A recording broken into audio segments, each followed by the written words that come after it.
Welcome to the Two Blokes Chatting radio show on 94.7 The Pulse. Music, interviews, news, and, well, Two Blokes Chatting. Now, here are the two blokes. I'm going to introduce this bloke by doing this. Hi, this is Mike Rudd of Spectrum on 94.7 The Pulse. He even does his own introductions. Oh, magnificent. Good morning to you, Mike Rudd. Yeah, slightly older Mike Rudd too. Yep. You've got Neil, you've got Rob. Welcome to the Humble Two Blokes Chatting radio show. Great to have you on board. It would be the first time you've done a radio interview that hasn't been introduced by I'll Be Gone, I suspect. I don't know. Yes. We had Marcia Howard on last week, Mike, and obviously the Goanna Band and Solid Rock is just an Australian rock institution, Yeah. as is the aforementioned song. Are you sort of happy at the stage of your life now where that sort of sits with you comfortably and is what you're best known as, or is it the other body of work that's perhaps not creating enough attention for you? Well, it's better to have one than none is really the way I look at it. And look, it's a joy to be performing and to have everybody recognising at least one song and joining in along with it. It's fantastic. I say thank goodness. I take you back to the Moonee Valley Racecourse where you were performing with your great mate, the late Bill Putt, and a couple of other blokes. I think Robbo was around at the time, as was Darryl. And there was a group of probably 40 or 50 of us sitting there. And one of the bloke in the crowd obviously went up to you at the break and said, "I've got to go. Could you please play I'll Be Gone?" It was one of the greatest put-downs. The poor bloke didn't realise that we were all taking the P155 out of him as you waved him goodbye. He's gone home and said, "You know what, Mike Rudd played that song for me today." What a goose. But it does get a run, obviously, every time you play. But people, I'll Be Gone, 1971 Spectrum, that amazingly is 49 years ago. And there has been so many different bands along the way. There's Ariel, there's been Indelible Mertzeps we spoke about just before, Mike Rudd and the Heaters. Why the consistent change? Well, yes, I suppose. But really, as far as bands of our age go, we haven't had that many changes of personnel. And basically, yes, we went off and skated around the Heaters and Y and other outfits. And we even came to a point where we said, "How many bands is that now?" And he said, 9. Okay, this band's number 9. And and then we came back to Spectrum again. So here we are, full circle. And throughout that process, of course, the great man, and that word gets thrown around so many times, but Bill, as a bass player, was just, apart from being a brilliant musician, was just an incredibly wonderful man, wasn't he? Oh, he was a lovely guy, and I was just thinking about him the other day. But, we're lucky in that we have a replacement bass player now in Brock O'Connor, and look, and he's almost completely the opposite style-wise, and as far as bass playing goes, and I just feel gratified that the material can be re-energised. But as you say, Bill was irreplaceable, really, as a person as well as a bass player.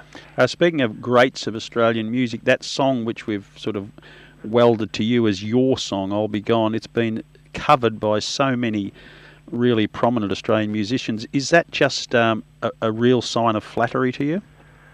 Oh, yeah. Well, and also Manfred Mann had a crack at it. They did. And he actually had a crack at a few other things, sort of Black and Blue, the Chain Song, and a couple of other... Oh, and in fact, the other side of I'll Be Gone, Launching Place Part 2, he had a crack at that as well. But I think that was fairly speculative, and I regard it as a sort of homage, if you like. One of the odd ones, I saw an old rock quiz on the internet, and John Williamson and the McClyments were covering, which is probably two of the oddest ones to do it, but a different version, but still, obviously, still flattering. I thought he had a really lovely version of it.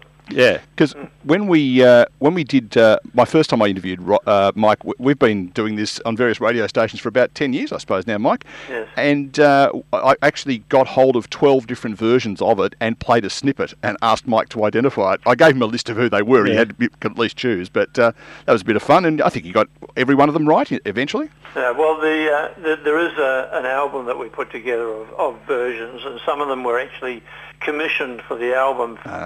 Other bands that you would never have heard of, and some really interesting versions. I imagine you're at a party late at night and somebody puts that on, and they go, hang on, after about 10 versions. I've heard it before.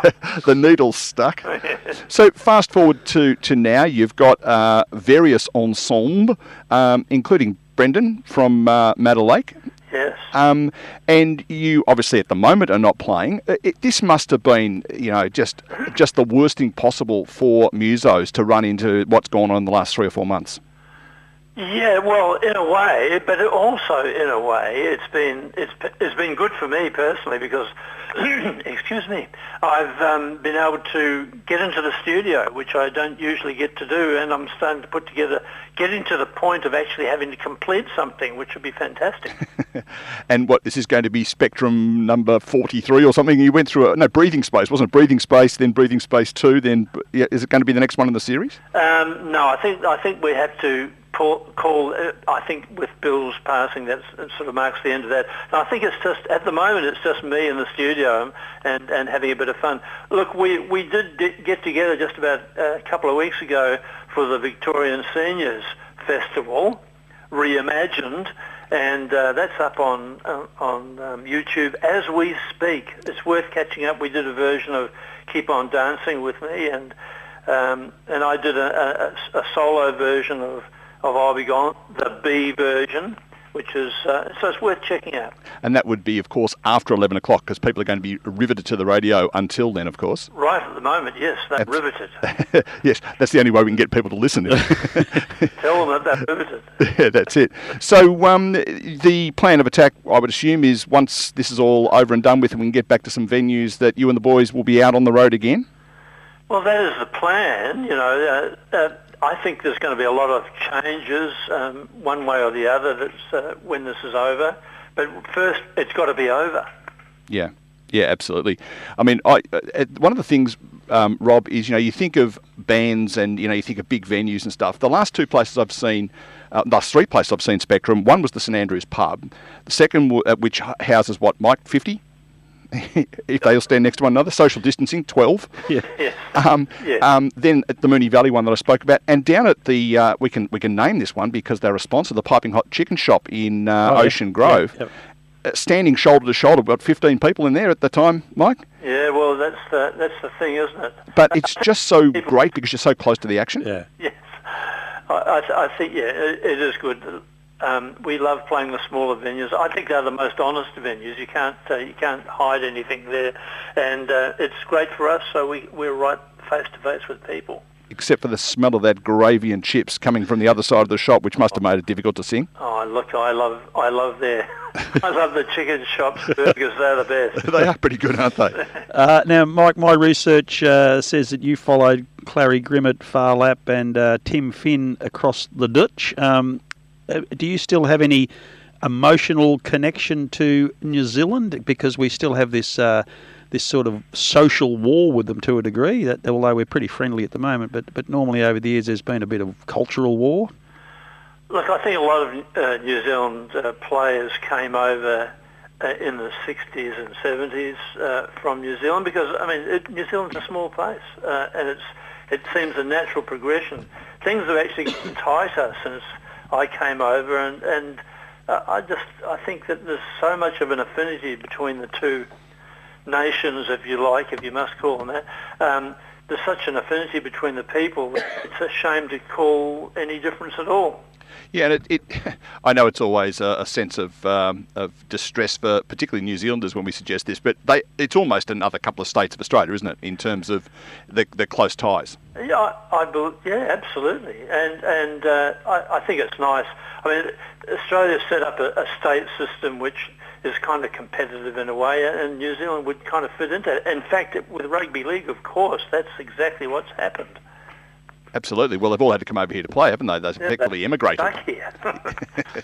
No, it's really interesting times, and I think during this, there's been stages where we've pulled together, and then sport usually tears us apart. But at this stage, I sense the real closeness that you spoke of. It's almost like they're another state of Australia at times, and the people, when you actually get to know New Zealanders and take that hate away, a pretty good bunch of blokes actually, and girls. Yeah, no, I absolutely agree, and of course I do have an affinity with the place. It's a beautiful little country, and you can see a whole lot of contrasting beautiful things within a short space. So that's the difference mainly, is of scale. But otherwise, yeah, we're related. Yeah, it's good. Still writing music, Mike, and do you find it easy or more difficult as the years have gone on? Depends how long I can get in the studio, and at the moment, as I said, I'm getting a bit of time, so yeah, the ideas are coming thick and fast, and there's no problem with ideas. The problem is with finishing anything. If we hear that there's a track called Two Blokes Chatting, we will debut it on here. So, as a songwriter, I think a lot of people, look at the performers who stand up on stage or appear in a YouTube clip or whatever, and don't understand the ramifications of actually the amount of work that goes into getting it to that point. Yes. If you could not, and this is a question without notice, and the answer is, it's a bit like saying which is your favourite kid. If there was a song that has been written that you wished had M. Rudd as at least a co-writer on it, what would it be? Apart from I'll Be Gone, of course, which it already has. Crikey, there are so many good songs out there and so many great songwriters. I mean, I was fortunate to get one song up as a hit, and I suppose had I emulated that, in other words, trotted out a bunch of I'll Be Gones, I might have had several hits. But I've just had the one, and I just stand in admiration of all the great writers. I'm trying to play for time here. It's doing it beautifully. The Procol Harum song, the name eludes me for the moment. White Shade of Pale. Shade of Pale. I was really moved by that song, even though it's a nonsense song. It sounds so un-nonsense. I would have liked to have written that. And I think the thing is, there are songs that take you to somewhere. Every time I hear the 1972 hit by Nilsson, Without You, it takes me to a bike shop in Blackburn where I was picking up my first bike at the age of 10. I have no understanding why that happens. It's just the way it is. Procol Harum, Whiter Shade of Pale, you just know that at some stage very soon, a mini-series about Vietnam is going to pop up. It always is, doesn't it? Mike, that word collaboration was used. As you clearly are not short of ideas. Have you found a good musician to collaborate with, or do you really just enjoy doing the creation yourself? Well, yeah, look, it's an interesting point, and some collaborations really work, and I don't appear to be the collaborative style of person, although I have written one or two songs with Eris O'Brien, who is also a collaborator with Ross Wilson, and he's terrific. He's a fantastic musician and lyric writer, so we got along really well, and I hope that you'll eventually be able to hear the song that I'm thinking about, called As We Speak. And he just wrote some brilliant words for it in the space of like an hour or something. So I like that kind of collaboration where you can say go and something pops up and you go, wow, that's fantastic. I never would have thought of that. Are you a words first or melody first writer, or does sometimes they just happen together? Look, I'll Be Gone happened in one sweet moment, and there are songs like that, and it's a joy when that happens, but mostly I come up with musical tidbits and then have to work at coming up with lyrics afterwards, which I find really difficult. I had a a moment of collaboration with my late wife Helen, and that was great because she came up with lyrics and I just had to put a melody to them, and I really enjoyed that process. Absolutely. Hey, Mike, we've got to get going, sadly, because the thing on the wall, I was going to say the thing on the wall keeps turning. Actually, the clock on the wall has actually stopped. We've got one on the desk that tells us that we should keep moving along. Thank you so much for taking some time out of your Saturday morning to have a chat, and we will encourage people to go and have a look at the YouTube clips that you talked about. And there's another one that I just absolutely love. It was you and Jess Cornelius on Rock Quiz doing a version of Crying. Just an extraordinary version, and a beautiful white jacket, if you don't mind me saying so. Yes, I bought it especially for that show. You wouldn't believe it. And that's one song I can recommend to my relatives. It's very good. Just a glorious piece of music and a fantastic performance. And there was a little bit of flirtation going on there. I think she had her eye on the old fella. Oh, come on, wish.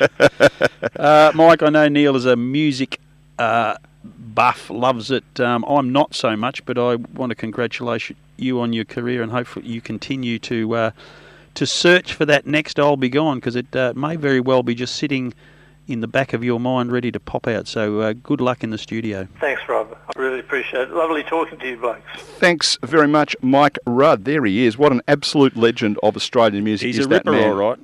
And yes, so check it out. He could be under Mike Rudd, he could be under Spectrum, he could be under Ariel, he could be under the Incredible Mertzeps. That song we played, Esmeralda, at the start, was done by the Incredible Mertzeps, and we didn't get to talk about it. The reason that the Mertzeps, if you look at the word Mertzeps and spell it backwards, what does it spell, Rob? It looks like Spectrum to me. It does indeed. So they were, in those days, Spectrum was a really big thing to move around. It had organs in it, it had all sorts of stuff. So what they ended up doing was creating effectively a pub version that they could be a bit more flexible, and they had kind of turned Spectrum around, which is why they become the Mertzeps. So Esmeralda off the beautifully named Warts Up Your Nose album.